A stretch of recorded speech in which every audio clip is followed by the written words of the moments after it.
have Davion Ziere here from Culture Base.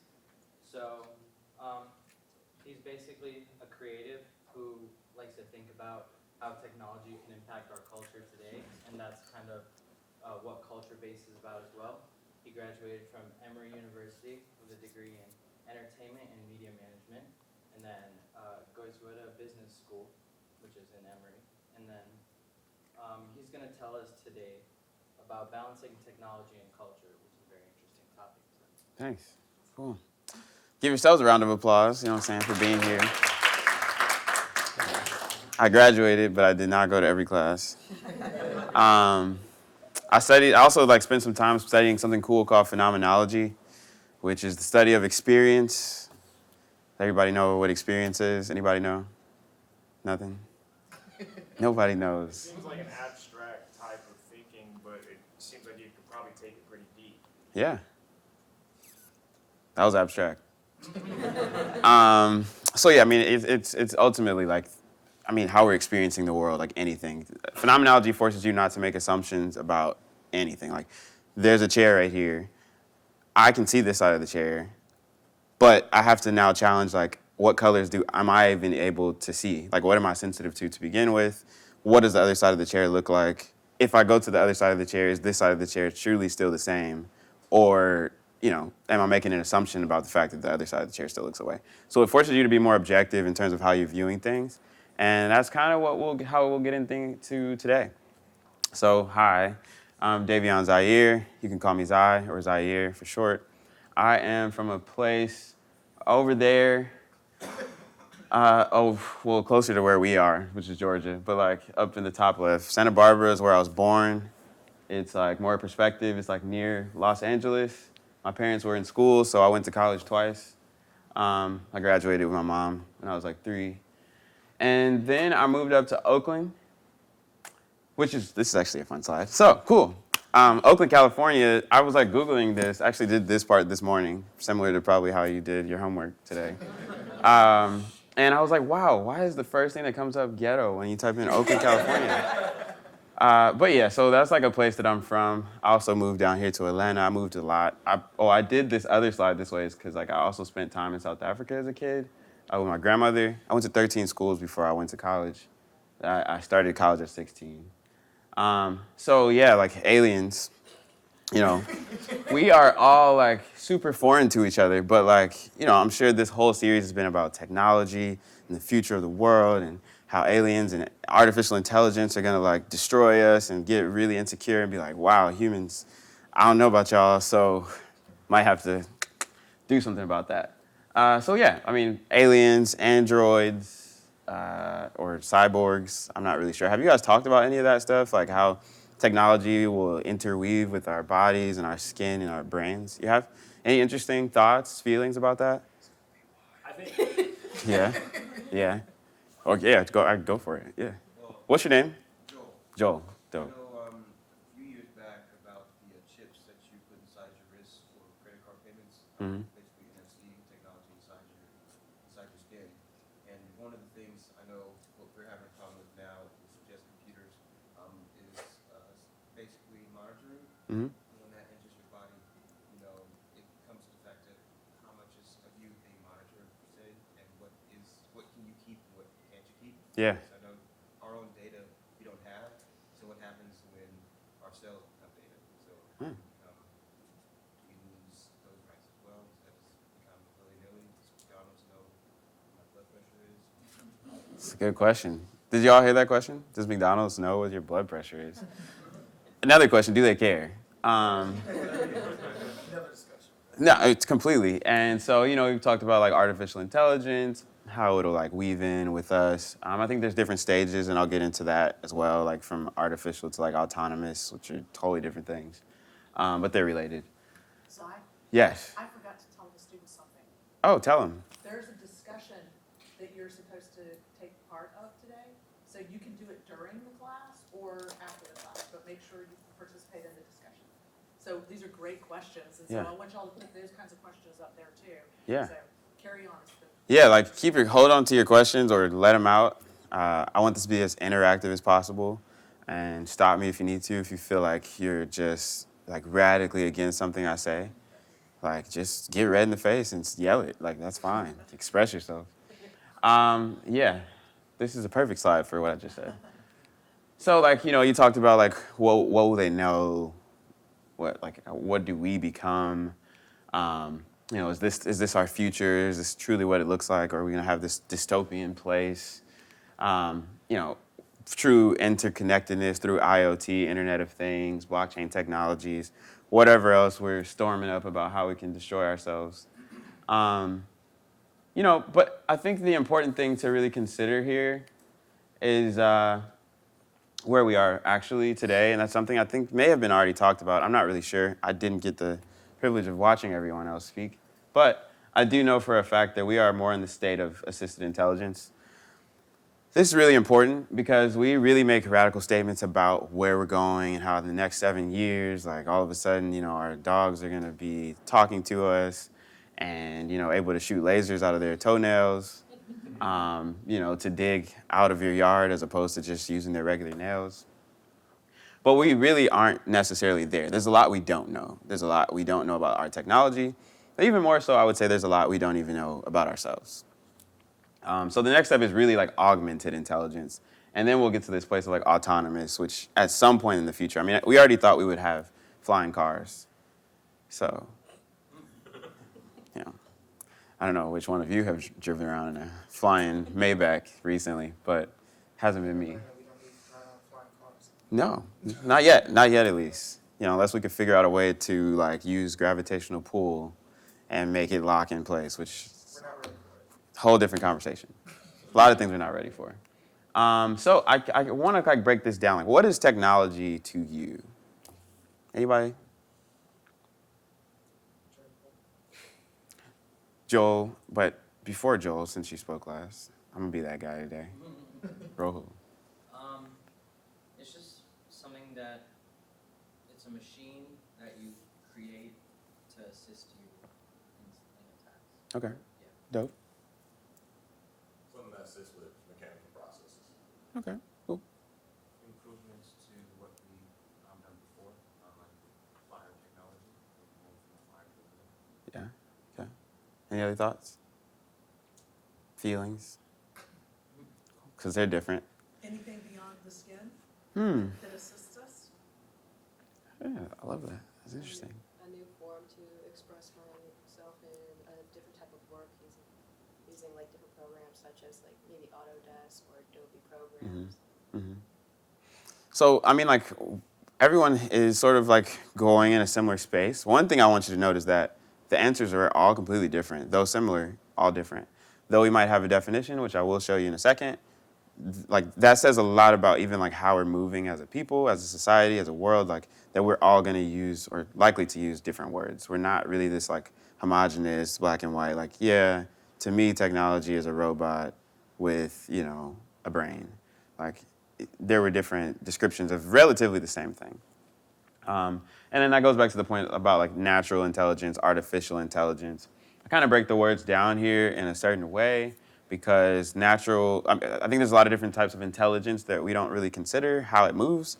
Like, for instance, trees communicate, but like, do we understand what's going on there? Is that artificial? Is it natural? The answer for me is I don't know. But the point is that we collectively can't be too sure right now. We could try to be, but that's the best we can do. So technology. I'll go ahead and have someone has not spoken read the top definition there. Anybody want to do that? Yeah. The branch of knowledge that deals with the creation and use of technical means and their interrelation with life, society, and the environment, drawing upon such subjects as industrial arts, engineering, applied science, and pure science. Yeah, so it's a lot of things, but it's an extension for sure. Like, you look at the word branch from a tree, it branches off, meaning it still has a level of connectivity, and it can actually be perhaps natural, and it can branch into artificial, but does that ever truly leave the natural? Which really starts to give you, probably create questions around like, we talk about artificial intelligence, but artificial intelligence is informed by us. right? So how artificial is it? And that then creates questions around, at least for me, who is programming artificial intelligence to begin with? You know, what are people's mentalities like? What are their day-to-day emotions like? When they go to sit at a computer, what is coming out? Is that different from what might come out of this class, for instance, where the brains behind artificial intelligence? Really important questions to ask ourselves. So, I would like for you all to actually do this. What do you see? Okay. Anybody see anything else? Huh? Space? Oh, that's so good. Oh. Oh, that made me look in the back. I was hoping. I was like, okay. There are, but that's outside the room. But yeah, it's good. There you go. I guess it's a part of it. It's an extension of our reality right now. Light, space, light, people, food, technology, or something like that. Where do you stand in this room? We're sitting. Good observation. Good observation. Where do you stand in this conversation around technology, like as we've approached it thus far? I would say in the middle, simply because of what you were talking about. Usually an extension of technology comes from a man-made resource. So when it comes to how we view it all, well, we view it from our own perspective. Mm-hmm. So we're right in the middle. Mm. I like that. Anybody else? Any other? Right in the middle. That's good. Oh, I didn't know if you were excusing yourself or if you're. I was raising my hand. I didn't think you would call on me right away. I think that as we develop more technologies and try to get closer to a completely what's the term for artificial general intelligence?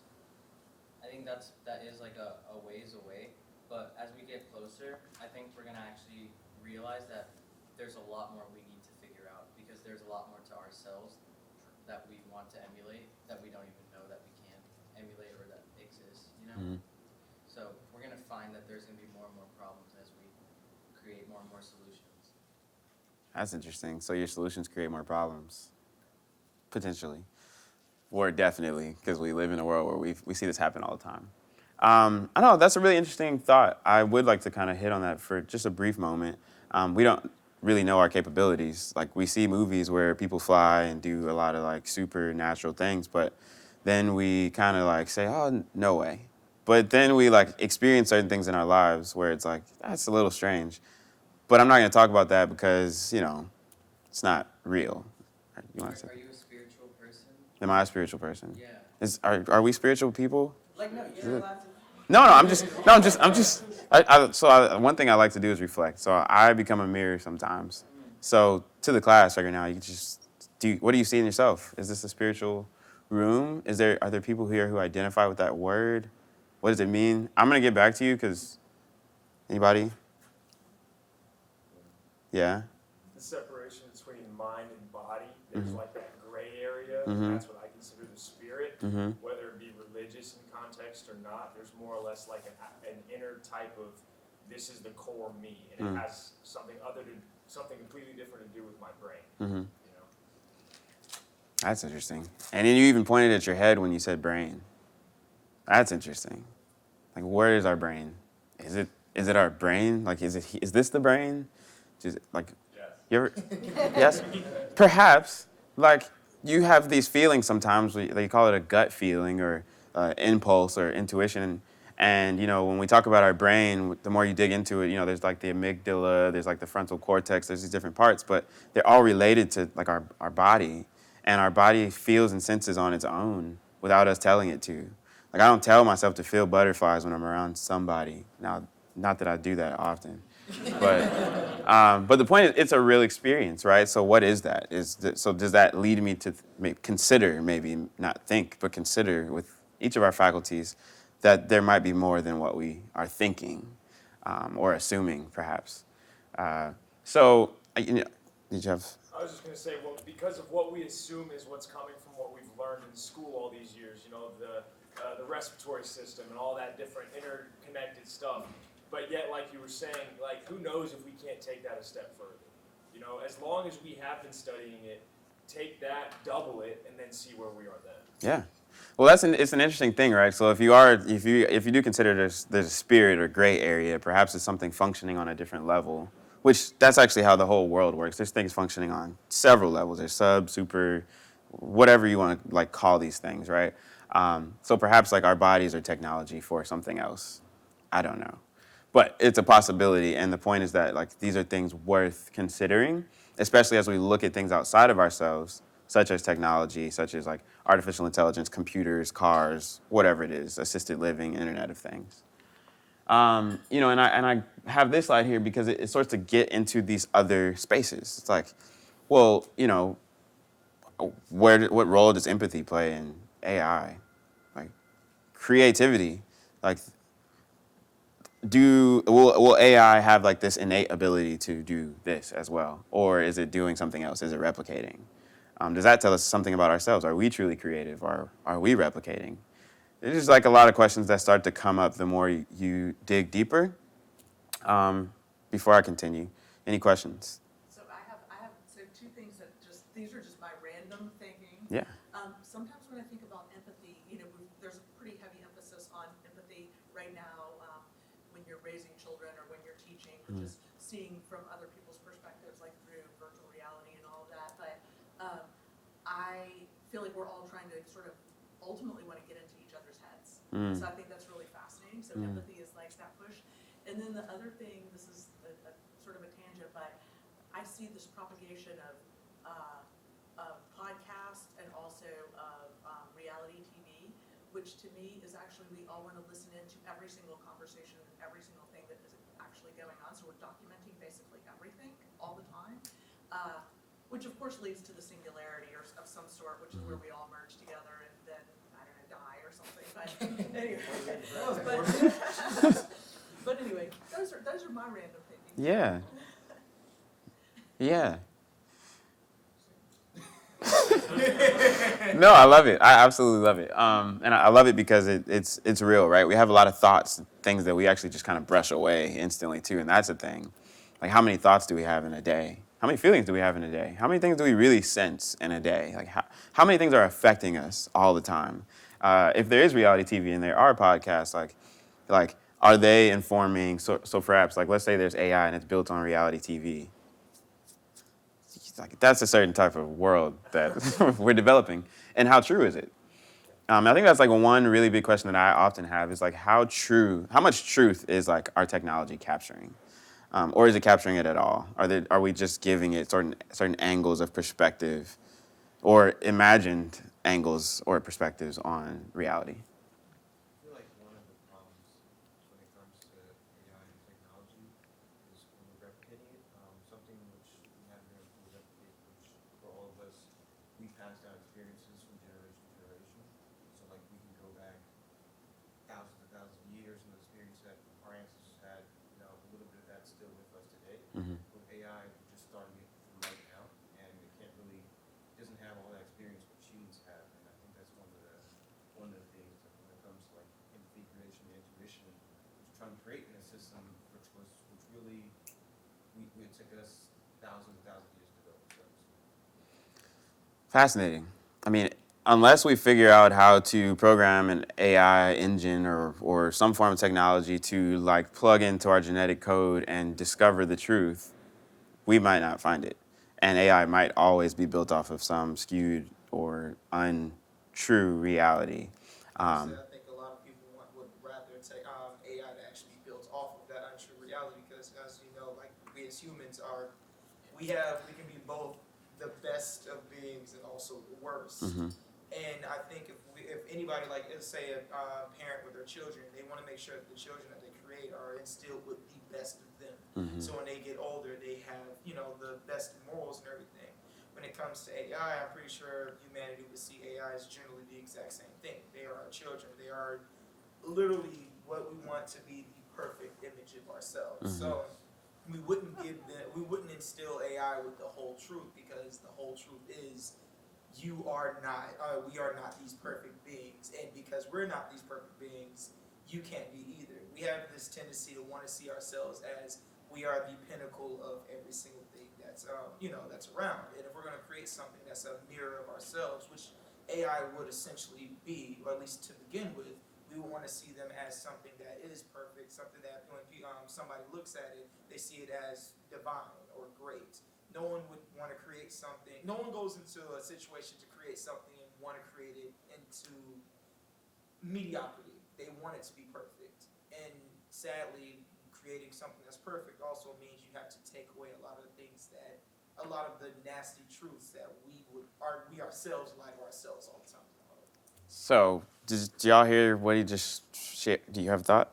I mean, like, Yeah. if you will want to create the perfect AI, like the perfect human being. But what makes us human is our mistakes, our faults. So if we take that away, it's essentially just a machine that kind of splits the answers to you and doesn't know what it's like to be completely human. But we're not making, that's the only thing though, we're not making humans. So this is actually a great conversation that we can go super deep into.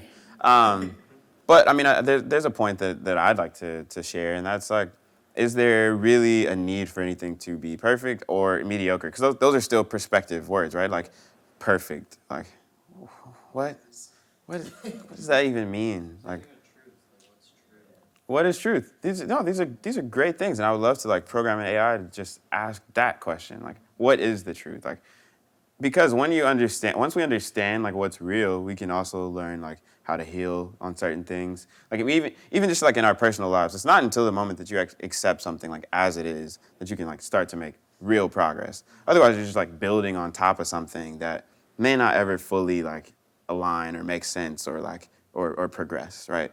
It's kind of like building a foundation that's a little rocky because you just never addressed certain things that would cause it to be problematic later. Perhaps producing, bad plants or trees, or maybe if you're building a house on that soil, then it's just, it doesn't last very long. So it fades away. So I would say that anything that's not true would eventually fade away. I was just going to say that something that's interesting, and you all as creators, when you use, like if you're in Unity or Unreal Engine, and you want to create like a forest or a chair or anything, the flaws are the thing that make it good. When it's perfect, it's awful.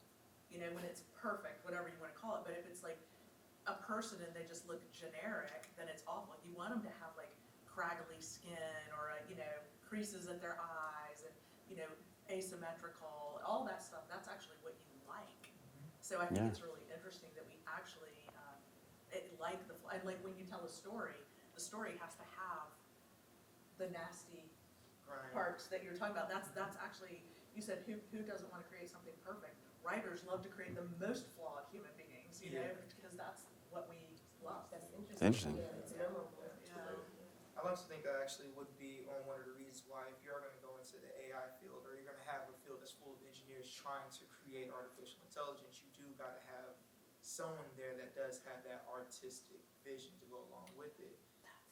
It's perfect. No, there's a quote that I like to reference a lot. It's in my culture-based email. It's a lady named Jane Jacobs. Anybody know who Jane Jacobs is? That's usually the response I get. Nobody knows who Jane Jacobs is. She was a woman who wrote in the early 1900s about the rise and fall of cities, great American cities, what makes cities special, them being walkable, whatever it is. And one of her quotes was like, cities can be for everybody if and only when they are made by everybody. And I would say you can just replace cities with any other word. Because if the people creating it are represented in it, then it'll also be for them. But most of our systems and programs and societies and cities are not built by everybody. And that's really an interesting point and observation. So this is a great space to be in. And like, I love that there's like a lot of diverse perspective, thought, and backgrounds here in this room. Even a mix of tech and art. Yeah. You don't want to lose the humanity when you're dealing with numbers. But that's the ironic part, right? Like the word art, right? Like, but art isn't artificial. So does that make art fake? Yeah, it is. That's like why it was written that way. So did you have a quick note, and then we're gonna move on? Where do we draw the line of perfection person to person has a different idea. If my idea of the perfect relationship with somebody might be different from your idea with the perfect relationship. Yeah. Does it have to be pointed at something that's like like we said, the perfect human or the perfect something? Yeah. This one version of something. Well, you just said it. You said my idea. It's like it's yours, and yeah. Yeah, is what I'm saying. And- how does society look at that as being subjective? Well, here's the other interesting thing. You said my idea. That's a fascinating concept. Is it your idea? Was it? Was it ever your idea to begin with? Or did it come from somewhere else? If so, where did it come from? Did it come from you walking through a forest? Did it come from you talking to someone and them telling you? Did it come from a Disney movie as a kid? Like, I don't know. Like, these are just things to consider. Like, how do we even receive the information? Like, one thing we really suck at as people is knowing where information came from that we have all of a sudden, and also transmitting that to other people. Like, they say over 90% of communication is nonverbal.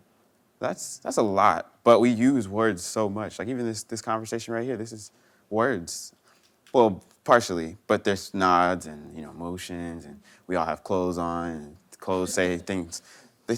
All these things say different things about this room. Like this is a whole expression of something. So I'm gonna move on to the next part, which is the different types of worlds. This is like a report published by PwC a few years back. And they kind of outline the different possibilities of the world that we're going into based on technology and how it's being developed. Yellow world is more like, the people. Red world is kind of like the tech. Blue world is like companies. And green world is sort of companies, but it's more companies aligning with the people. So there's more integration, not as much control. So these are interesting possibilities, right? I kind of want to know how y'all feel about that. Are there any thoughts that you have about it? If not, I'm going to keep running. Yeah, I can. Go here first, and then did you want to say something? Oh, you're good. Okay, go ahead. Yeah. What's your name again? Rain. Rain. Weather. Rain? Yeah. That's dope. Okay, yeah. I think I'll probably stand on the blue world, because like I feel like if corporation is like essentially they will try to improve technology, even though we essentially as people will probably be like enslaved to like our jobs, our desks, and our working hours. Interesting point. So, like, what jobs? What jobs are we going to be doing? What desks are we going to be sitting? What is a person doing at a desk in 2040? If we really have the acceleration of technology as we say we are, and there's automation and all these other things like monitoring. Do you need a person to monitor something? Just more of keeping things in check for,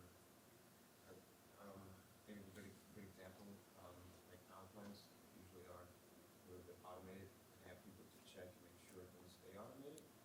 And this doesn't require that many people to actually pay. Yeah. You don't need people sitting at a desk, you just have one person monitoring Yeah. a bunch of things. So monitoring, checking in, kind of reporting, things like that. Okay. Anybody have any? Oh, go ahead. Well, I don't think like What's your name? my name's Blake. Blake. Someone that would be sitting at a desk in 2040, it wouldn't be someone that would probably would have gone to trade school to do it. Probably be like a higher level executive. We had a previous presenter make a point that like a lot of lower level jobs are in danger of automation. Mm-hmm. Like the higher level people really don't have a whole lot to worry about. Mm-hmm. Our book stated the opposite, though, Really? Yeah, that's what I know. in a way, yeah. Yeah. No, I mean, there's a lot of conflicting information about all this stuff. That's what makes it interesting. It makes it more interesting to have a class like this where, you have creative people who are considering things like this, right? Some of us I separate thinking and feeling and considering and, trusting your intuition or whatever it is for a reason, because I find that creative people tend to be more likely to not just think. It'll be like, oh, I just feel this way. Or I had this experience and I'm just gonna go straight into it. I don't even know what to call that. It's like that state of flow that you're just letting go and something else is taking over. I don't know. But I feel like it's really important for us to kind of like be considerate of all those different faculties and also consider what faculties would even inform a world like this. That might be a lot of thought. It might be a lot of thought that goes into the blue world. So that is interesting. Last thought or consideration. I was just thinking about the world on this side. Mhm. Mhm. I know when you say the world, I know one of the things, at least on Earth, no one can really agree on things. So we're gonna have these different worlds in different places. So like you might have a blue world in the United States, you might have a green world in the UK, you might have a yellow world in China. I like to think. I'd like to. Yeah, right. Highly likely. Just it's like Wow. you kind of have to take those considerations. I feel like for me, thing that's for humans would be a red world. I go back when it was a little further back in the United States history, where it was red world and blue world were kind of the same thing world. Where if you weren't innovating, your company would just get undercut. But now it's like the blue world corporations too big, so the innovation can just be drawn out or be silenced, Yeah. which kind of suppressed that workload.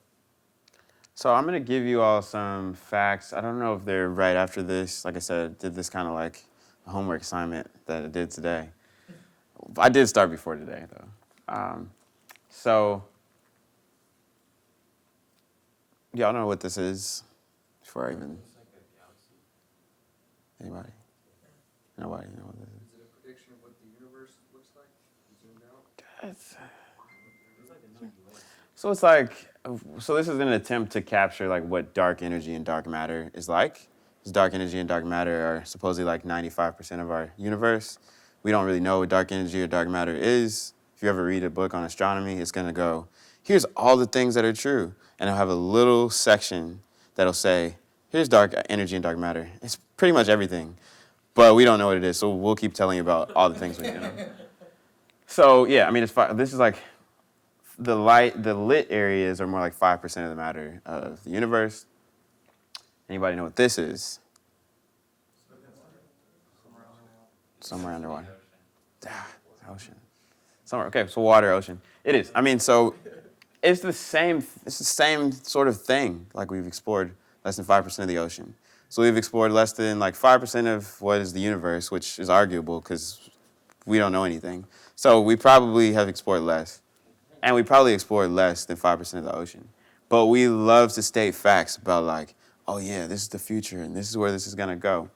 I really like to believe that like we have a lot more autonomy and ability to influence these things than we allow ourselves to think. And so a lot of times I feel like we kind of we make ourselves victim to the ideologies of like whatever is just told to us, like in books or in class or whatever it is. So I hope that like a lot of like even in this presentation, this just stimulates feelings around like your connection to this conversation, your connection and your feelings about where things are going, because they ultimately matter. It might be 50 years from now that like you actually are in a room to do something about some of these things, or you've done things for the next 50 years to do things about these things. But it's important that you know that you have the ability to do that and the power to do that. It's really important. Like, do you all feel, on a scale, on a range of hands, who here feels powerless? Yeah. No, don't be afraid. Like, it's a real thing. Like, most people feel, we might not say it, but yeah, it's 4 or 5. Can you raise your hand, like, confidently? I know it's a hard thing to raise your hand about. Feel powerless. That's it. Thank you. Can you actually share why you feel that way? And your name. My name is Reed. Yeah. I don't know. I think there's just a lot of people in the country and the world that are just really powerful. That maybe it's not that I'm powerless, but I'm definitely not powerful. Anybody feel powerful? All right. Can you tell us why? And your name. My name is Keon. I go by HD. I feel powerful just because I feel like I know who I am.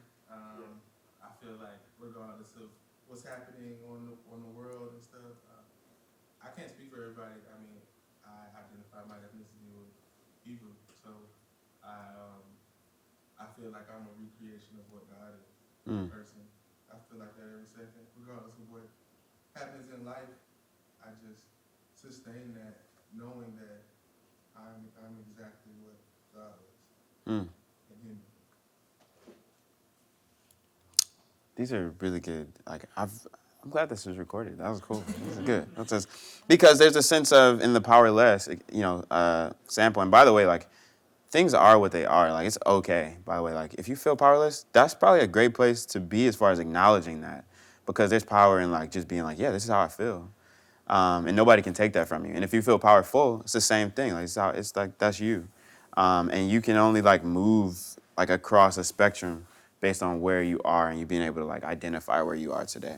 So I just like want to applaud both of y'all for kind of sharing how you feel, and everyone else for raising your hands about that, because I think it's really important to be honest. Honesty is probably one of the closest ways we can get, or close or fastest routes to the truth. Here are some facts that I was going to tell you guys about. So these are like some trends that were published by Intuit. There's a lot here, so I won't like force you to read all that. But basically, it's talking about how like women are becoming a more dominant force in the global market. You've probably heard these things. There's a cultural fusion of like things all around the world, sort of kind of come into our local markets. I like to use the example of Drake, how Drake is like this guy from Canada who's like a Jew and a black guy, but at the same time, like you hear him like using accents of people from all over. Some people it's hilarious, and to others it's like applauded because it's like, wow, you're bringing my culture to the forefront. So that's even interesting, the perspective that creates. Economic opportunities fueling urban living. Baby boomers slowing down. Again, these are all really important things because it also talks about digitally savvy kids. I imagine in this room, even if you don't program, you still know how to use your phones really well, or something of tech. These are important things because it shows you how the world is changing. So even like in the power example, though there may have been or are people that have had power dynamics are shifting like very quickly, simply because of like what power even means, like what information means, how we can use information to accomplish some aim, whatever that might be for you. More things, social networks, localism, creating a new way of life. I think the world has gotten so big that we're sort of starting to return back to our communities, and our communities mean more. That's why, like, we were like, man, I want to be connected. Like they talk about, there's all these facts about how we are more connected digitally than ever, but we feel more disconnected than we ever have in terms of our emotions and our ability to connect to each other. But I think that that's kind of forcing us to be like, no, you know what? Like, I just need to like talk to a friend, or like go to an event where I can meet people in real life, or whatever it may be. I mean, I think that even fuels like why people want to like support the local community as far as brands and shopping more, as opposed to maybe going to Lenox Mall or something of the sort, which is also a cool thing to do. Customers control the relationship. So these are, by the way, these are all facts by Intuit, which they do QuickBooks, TurboTax. So they're like using all the people's financial information to show us what the future looks like. So I hope that this paints a slightly different picture in terms of data for everyone about like what even our power can look like, or does look like. Economic trends. We're talking about things like health and wellness, spending going up, work shifting from just full-time working at jobs, we talked about jobs, to being more like free agent employees, meaning we have more autonomy around like the work we're doing, how we're contributing. If things are truly automated, this is really important because we're going to need to figure out what we're going to do. I was in a play like when I was a kid, and one of the questions that I didn't really understand until I got older is like, what do people do? I was like, it just never made sense. I said it though. And people laughed, but I didn't know why they were laughing either. So niche markets flourish in the new economy. Like all of these things ultimately point to like, we've gone through the industrialization age. We've kind of launched into this information space, but we're not really talking about like how what makes you is becoming increasingly valuable. Like what makes our community a community is becoming more valuable because it's unique. Like if everything's the same, like things start to get boring, they start to lose their value. And I don't really feel like we have a mentality, at least, generation, we're talking about Z and millennials, of like, yeah, things should be the same. I feel like we're very like adamant about the fact that things shouldn't and that they should be shifting. And you can see this in our trends and our habits. And ultimately, that kind of goes into our technology. So I'm not going to spend too much time on the ubiquity of technology. I'm going to talk about culture-based now. So I'm going to do this in 5 minutes. So culture-based is an organization that I started a few years back. It's a startup, and we are a foundation for authentic culture. So in a lot of these conversations, I then thought about, well, how can I utilize technology to be impactful in our future? Utilizing things like these trends, thinking about things like AI, so on and so forth. So the first thing that's important for me to talk about is what is culture? If we're talking about culture-based. Culture is ultimately the manifestation of our identities and our ideas in various forms, from the way we express ourselves in our clothing, our art, our music, our food, our jewelry, ways of life as a whole. And ultimately, we know that culture is attractive, right? So we're talking about dollars. I'm going to just give Atlanta as the example here. Last year, there was a $15 billion tourism spend, and $5 billion of that went towards what's called culture. That does not include transportation, lodging, restaurants, or anything like that, which you could put restaurants in there. That $5 billion would be bigger, but I do that for a specific reason, that these are events and products that are patronized by people coming into Atlanta, not including the numbers of people who live here. And this is just one city. So $5 billion of people incoming to a city to patronize culture. But there's ultimately a disconnect, right? We talked a lot about truth and things of that nature.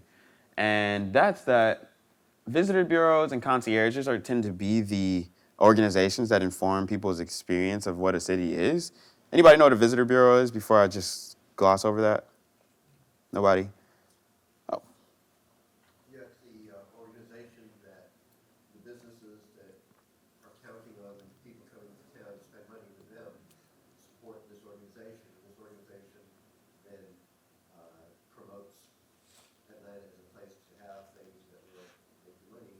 yeah. But if you don't pay $365 to join the organization, you're not allowed to even look at their calendar. There you go. Whole lot of red tape and a whole lot of influence at the same time. Because when someone comes here and they get a pamphlet at their hotel or they're at the airport and the airport's telling them where to go to find things, that's where they'll point you. And if you're, Gen Z, you probably will just get on your phone and Google, but then you have the inverse effect of, having to really dig for like what's really going on out here. And so it leaves you with a perspective that's like this. You're like looking through, you see things like World of Coke, you see things like the aquarium. It's a pretty cool image, but it leaves you with a perspective that looks like this. And I don't know if you live in this city, but that's really not what makes the city what it is. It's a part of it, right? It's a part of it. Right, it's very small. But in reality, there's a number of things that go on in Atlanta. Like, there's Day Fest, there's pop-up markets, there's like, I don't know if you know DJ Oso, but like, she has like the Bounce That Party. There's like Controllerized, where there's video games, lo-fi, hip-hop, and anime. There's like, there's so many different things. There's like rich Korean communities here, like Latin communities, like so on and so forth. There's just a lot, right? And a lot of history. So what we decided to do was go ahead and create the world's first and only app to discover, consume, and produce a city's unique culture. So what our goal is to ultimately actually capture the truth of the city and allow people to represent themselves. And the way it works is, so we do use AI. You sign up, you fill out a survey based on that, as well as like pre-existing data points where we're trying to get as much truth as possible. We then basically curate and tailor to your taste using our recommendation engines an experience of the city that you'd enjoy. And or if you're someone who's more curious, we allow you to kind of explore more deeply based on like vibes and scenes within the city, like, depending on what you're into. So on Spotify, you might go, I like R&B, so they'll give you R&B, and then they find out you like alternative R&B, and then they find out you like indie alternative R&B, and they start suggesting artists based on that, and then occasionally there'll be a genre that complements that, and they'll give you more of that. So we're kind of doing that, but with culture. And we do give creators control. A big question that a lot of people ask is like, well, what if I don't want people to know about what I'm doing? Well, you can just make it private and invite your friends. But if you want to be connected to this larger economy that we're talking about, where we're able to ultimately produce this effect, right? And I'm just talking about Atlanta alone. We're enabling trust between the people seeking the authentic culture, and a lot of local creators and curators are now able to make more money because they're attaching to a market of people that are genuinely interested in what they're offering. So this is just for Atlanta culture bases? Right now. But I mean, we've tested. Plan on expanding and stuff like that? Yeah. But It's a great idea. thank you. Oh, that's cool. Thanks. I don't know what that means, but that's cool. No, it's like you were saying earlier in the speech, it's like, it seems like it's by the people, for the people type of thing. Yeah. Like you appreciate the culture, or your team or whoever seem to be like respectable curators of what there is to be. Yeah, I mean, and what there is to buy, like, there's like all kind of like like if I just point at one building, like we could guess how many people in that building probably make something that's pretty cool and mean something to them. That would probably mean something to someone else. But we have like only evolved so far to be able to say we have a mall, and in that mall I'm gonna have Fendi, I'm gonna have Gucci, I'm gonna have Prada, I'm gonna have, Apple. But there's a whole world of other things. I mean, there's villages, so there's like East Atlanta Village, Little Five, but even those are restricted to your ability to own property. Right, we're not even talking about the digital landscape and our ability to pave roads for new types of commerce or new type of connectivity within our communities. And so that's what we're thinking a little more around. And so, globally, I'm kind of giving you guys like some of the business side, I guess. This is just traveling, right? So the tourism industry is $7.6 trillion globally annually, actually. That's $7.6 trillion.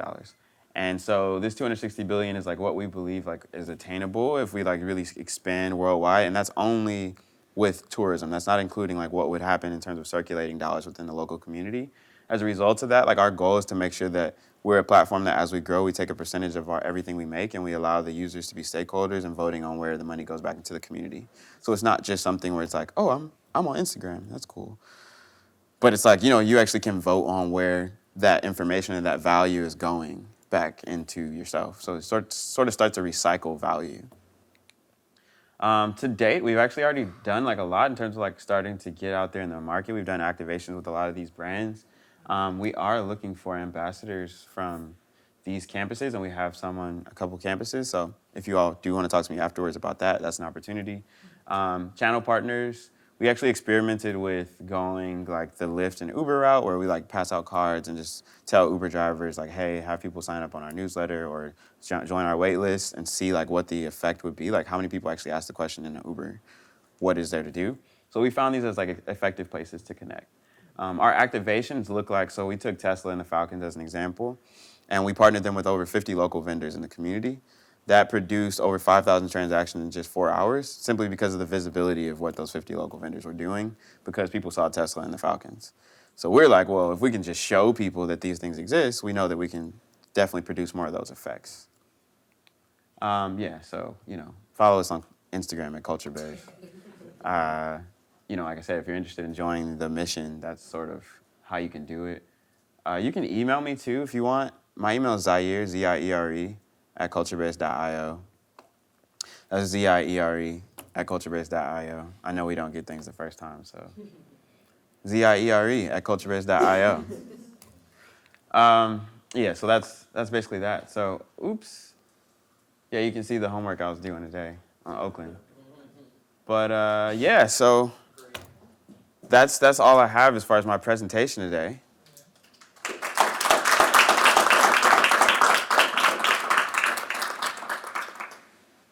So questions, more questions? Yeah. Thank you. Thank you so much for that. I think it was an interesting change of pace from what we've been like talking about. Because you brought up those stats from Intuit about like what our future realistically would look like, or the near future would realistically look like. So it was kind of interesting to see a different kind of perspective on it. Thank you. Not a question, but just Yeah. Other questions or comments? Thoughts that you're. A little comment on there. I like how in this presentation it was less of here's what I know, like saying, oh, here all the jobs will be automated by this time. You just asked the question and we kind of discussed it rather than telling us the future that we don't know that. So, not to hate on. I'm just saying, that was a good presentation. I just got a question. So, I seen like the growth in your scale, like plans and stuff. Atlanta has like a vast plethora of culture, and it's one of the more vibrant, colorful markets. How are you, when you expand like the R&B side of it, how are you gonna be like sure to get, if you go to different cities, to make sure you capture like their culture, and especially like, national, different places, you might have to like fight some PR if they feel like that's not us. You know what I mean? That's a kind of tricky field outside of here, I guess. Yeah, that's a good question. I mean, it will kind of boil down to how much money we can get to be able to pay people that can actually relate to their space. So for instance, like, if we were to go into a country like, or Thailand, it's like, usually what happens when you go to Thailand is like you go and you stay on a resort. And so you buy from people that are not from there anyways. So we would need to find people that we could communicate with that could then communicate to the people there and say, hey, like, here's an opportunity for you to be connected to the wealth that's flowing into this country and actually participate, as opposed to like being taken advantage of because you're all here and it's like cool. And like, we'll take tours through your neighborhood, but we're not going to really buy anything from you. We might get a piece of meat, but I'm only going to do it at certain spots that look a certain way because that's what I'm accustomed to. So we will have to like overcome things like customs. But I feel like the best way to do that is to connect with people who they care about their people and they care about their culture, they care about their identities. That goes back to a point earlier I think somebody made about data and like our identities becoming data. I mean, that's already a thing, but it's not really true all the way because there's only a certain type of data that's being captured, right? Like if you go on Instagram, I'm getting away from your question, but I'll come back to it. But if you go on Instagram, right now, Instagram has certain algorithms that purport certain information because they want us to stay on the platform. And at the end of the day, there's a hook that's being created. They want to release a dopamine to be released so we can feel a certain way about it. But our goal would be to say, like, hey, like we feel like truth would probably sort of do that, especially if that truth is returning value back to the place that it's coming from. So I would love for us ultimately to be the organization that really establishes culture as people's property and as an asset, not just something that's cool. And so if we can communicate that message no matter where we go, I feel like a lot more people, even in places where there's not as much what we would deem as culture or attractive culture, it would probably make them more excited about themselves and what they have to offer. Because I do want to be able to go to, a small town on a river that plays a certain type of music, and they just have their own vibe. That's what it gets down into. Like everybody has their own vibe, and that's okay. It has to come from a place of us appreciating ourselves and then being able to appreciate other people. But we can't even do that if we're not able to genuinely connect to it to begin with. So those are some of our goals. I hope I answered the question at least partially. Okay, bet. So you've already come to peace with the fact that even though you made this is not yours, correct? Yeah. And like honestly, when you're going into these other places, the different locations, like I can tell, like you love Atlanta. Like all the images that you showed on there means that you are interested in making sure that the scenes that are actually around Atlanta are seen by the people that are coming into Atlanta. Because as you showed before, what do they know? Centennial Park right down the street. Mm-hmm. They don't know about all the other locations that you can actually go in, Little Five Points, East Atlanta, all like just The West End, look, again, right down the street. Right. It's actually funny. It's like right here, but that's not advertised because that isn't the corporate portion of it. You're making something that is for the people, but also you have to make sure that it is going to be by the people as well. Yeah. So if you are going to be going into other locations, that means that in those locations you can't be the lead anymore. If you're going to get in contact with somebody out there, you're going to have to get in contact with somebody and go, this is culture based. This location's headquarters. Mm-hmm. You have to run this, and eventually you will end up having to run it like a corporation, but you're going to be like one state in an entire country of people. Yeah, perhaps. I mean, I think this actually opens up an interesting conversation about like what do companies look like in the future? Yeah. Are they going to look the same? I don't know. I really hope that ours doesn't. Like, that is my like. I don't even think it could. I don't even feel like it's possible. The only way it's possible is if the people that we get as like stakeholders happen to be like of the past. Yeah. But I feel like that will look very different considering how we're aiming for our model to even look, for how it returns value to the people, how people actually have a say in it. If I could do something, this is something I haven't really said publicly before because it's controversial, but I know I'm going to die, right? At some point, at least in some way, like, to some extent, I'm going to die, And so my hope would be that like we are able to use technology to establish a system and a framework that protects the assets in the ways they need to be, right? So it's like, here's 15% that always go to the people. Here's 15% that always go towards like the core and the infrastructure of the organization. Here's 30% that goes to the people working on it. Here's 20% that goes to like people who are like pouring actual resources into it and continuing. And then here's another 20 for developers who may not be on the team, but they're making contributions from around the world because they discover better ways for it to improve people's lives. So, I mean, it's something that I was sort of inspired more by the blockchain space, because that is sort of how people are building their financial models. They just break them off into pies, and they say like, hey, this is where the money's this is how the currency is going to flow.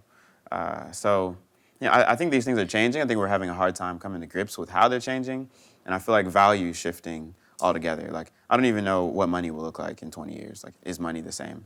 I think you have a pretty good model, like you have a future-proof model, because one thing I see when I'm thinking about technology and the way the world's going is it's getting to a point where it doesn't seem like anybody's going to technically own anything for the most part. And what does ownership mean? Like, I mean, like it's a sense of this is mine, nobody else can have it, but like that's becoming less and less of a model. Like people want things, of course. People want to make something, have their stamp on it, and say I created this. But as time's going on and as things become a lot more open source, people are going to make something and say, yeah, I created this, and then somebody else is going to get a hold of it. It's like, well, I made it better, and then somebody else is going to, I made it better. but that's an interesting thing, right? Like, ownership, if you look it up even in a dictionary, like, ownership is not necessarily about it's mine. Ownership is really more of a responsibility, right? I am a steward of this thing. I'm taking responsibility of it. But again, we have very warped perspectives on things because of the way we've been told and programmed and the way ideas have circulated. So I do want to take a second just to thank everybody for being here. I know a couple people had to step out, but I wanted to thank everybody for being so engaged in this conversation. So I think it's a really important one. We talked about a lot of very important things, but most importantly, I think it's less about what I'm telling you and more about what you tell yourselves and what you're telling each other, because you're building with each other, you're here with each other, and there's a wave of generationally, we kind of grow individually and collectively. So, who am I to come in here and sit on this seat and be like, yeah, this is your life. Yeah, deal with that. You're the first speaker to come in and not tell us things. What is that? You know what I mean? Like, most of us come in here and they say things and it seems like it's set in stone. You're the first person this is what I feel. How do you think about it? Where do you think it's going to go? It's a nice change of pace. I think it's a really good palate cleaner, because it goes from it's going to be either dystopian or it's going to be amazing, and you're just like, it's going to be whatever you make it. It is. I mean, if everyone agrees that which we have trouble agreeing, I guess. Yeah. But why do we have trouble agreeing? Is it because we're, again, not transmitting information the right way? Because in reality, if we were to break down our realities and sort of get to the roots of who we are, we probably find a lot more in alignment than we think. And we probably, if there are separate groups or ideologies, they would be a lot more clear at the very least. So we know how people are aligning. And also, by the way, everyone, there's a lot of land on this earth still that no one lives on. We're just kind of I'm not going out there. You gonna go out there? No, I'm not doing it. But, at some point, there are people right now actually starting to sort of chart these different lands, even in the United States, where unincorporated communities are starting to become, experiment with new ways of living altogether where there's no money. Right now, you can Google those things. There's at least 15 examples between the United States and Europe, and I'm sure there's tons more, in Africa and other places, where people are yeah, you know what? Money, because, we can just take care of each other. Money is ultimately just an institution that was invented, a tool. Money is nothing, by the way. Let's just get that out of everybody's heads. Money is nothing. Money is the value we give to it. And even more so, it's a tool created by another group that says, hey, here, use this to define what things are worth, which is very problematic because it's easy to manipulate. I mean, I like to use the example that it's if you have a thermometer and the thermometer is always telling you it's 160 degrees outside, but it's really 50. And you know it's 50 because you walked outside and you felt it. But the thermometer says it's 160. So everybody's mentally programmed themselves to go, it's 160 degrees outside. It's not 160 degrees outside. It's 50 degrees. You felt it. You knew it.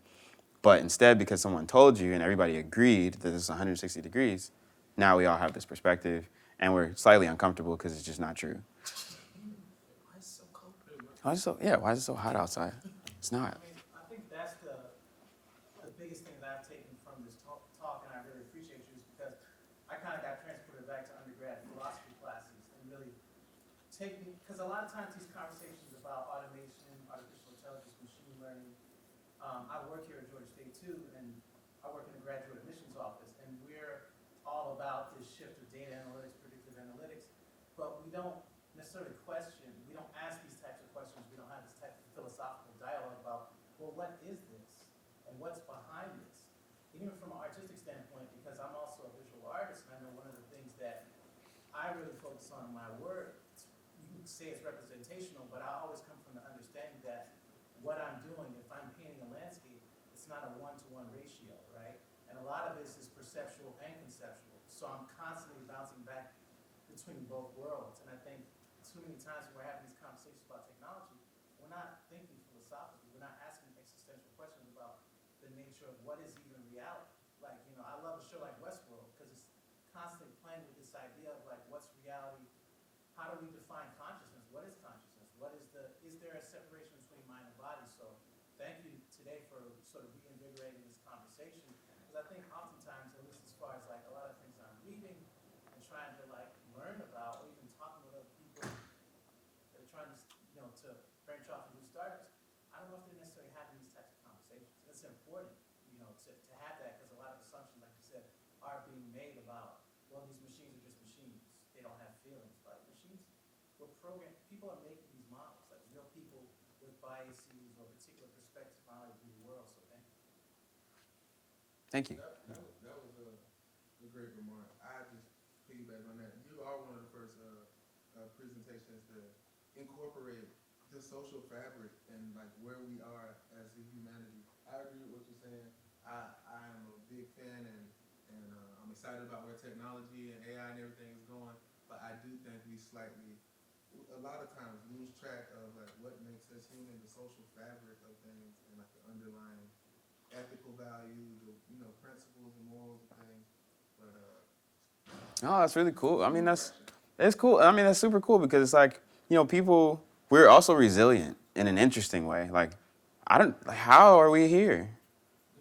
Like, to begin, you know what I mean? Like, there's so many things that have happened. We could just really just not be here, but we're here. And we're in a classroom in a building in a city that doesn't have to be here. So it's like, you know, even just considering those kind of things, like how do we break through to these points? To be able to have a conversation where we have this diversity of people, where I'm sitting here, by the way, because this would not have happened in a lot of timelines. So. How do you accredit your certain mindset? Because obviously you're separating yourself from the average person of thinking how you're that mirror personality that you're talking about. Continuously questioning what's going on. Where do you accredit that to, and what would you suggest upon college kids that, you know, you were in our shoes at one point, what would you have done to kind of jumpstart that creativity process? Oh man, it's cool because I'm still wearing the same shoes I wore in college. So, where do I credit it? I mean, I have friends who question everything. You know, we just keep it real with each other, whatever that means. You know, I just try to be as honest as possible, honestly. So, like, when you look in the mirror with yourself, like, you know, do you ask yourself those questions? Are you honest about things that bother you or that excite you? There's moments that we have where like something will happen and we'll never like take note that something really bothered us. So then we're never able to like go through that. But like I feel like those moments are moments that are like, hey, like there's some truth over here. Like come check me out. But most times we'll put it aside because we're like, I'm too busy or whatever it is. And so we never get there. And I feel like it's really important for us to stay curious, to ask ourselves these questions. And I mean, I don't know. He mentioned the word like philosophical questions. Like, is it philosophical? I'm just trying to be as real as possible. That's really like where I would say like I'm trying to go with things. As far as what I would encourage everyone here to do, keep it real. Like, Ask questions and keep it real? ask questions and keep it real. Like, you know, might be counterintuitive to everything that we do. There's a word that I think people use is like stay vulnerable. Mm.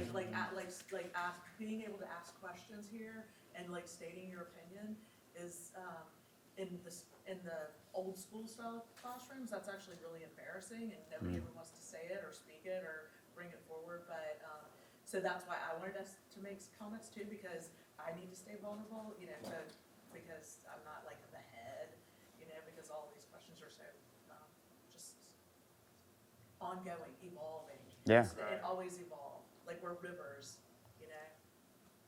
I love that. So fun fact, Zaire means Central River of Life in Swahili. A lot of what how I try to understand things, like even in terms of economics and life, is by studying rivers. It's a strange thing, but I do it because rivers, like, they give so much to so much life. And there's a bit that they take away too. But if you look at them, they're not as destructive as a lot of models of nature. So that's why I try to look at that. And a lot of times when we're building technology or whatever it is, we look at other technology. Well, I think it would be fascinating to look at other models that exist in our world that could also be called technology. Like, what if a river is a technology of the earth? I don't know, just a different way to view it. Because, we talked about it being outside of ourselves. Like, the core of the earth produced a tree. Like, that's an interesting concept, right? Like, how did that tree grow? What did it need? What did it require? But a lot of times we just kind of look at things and, like, we look at metal and we're like, oh, that's the technology. When technology, I posted something on my Instagram story earlier, and I was like, rule number one when balancing technology and culture, because that's what the talk is called, is moisturize when it's cold. Take care of yourself. That's a form. I would consider that a means of accomplishing an end, like moisturizing yourself, because it doesn't feel good to be dry. It doesn't, and it can create other complications when you're dry. So. But the point is, a typical scientist might not go into a lab and consider that technology. So it is what it is to you, but it also kind of is what it is. My goal is to find out what it is. So I don't know if I ever will. Phenomenal.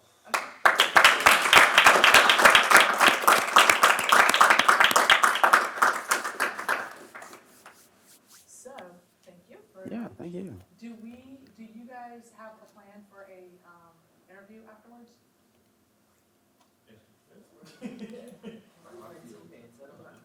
Either of your teammates are here? Yeah, I'll interview. Okay, do you all have, the ability to go do an interview? Do you have the time to do an interview?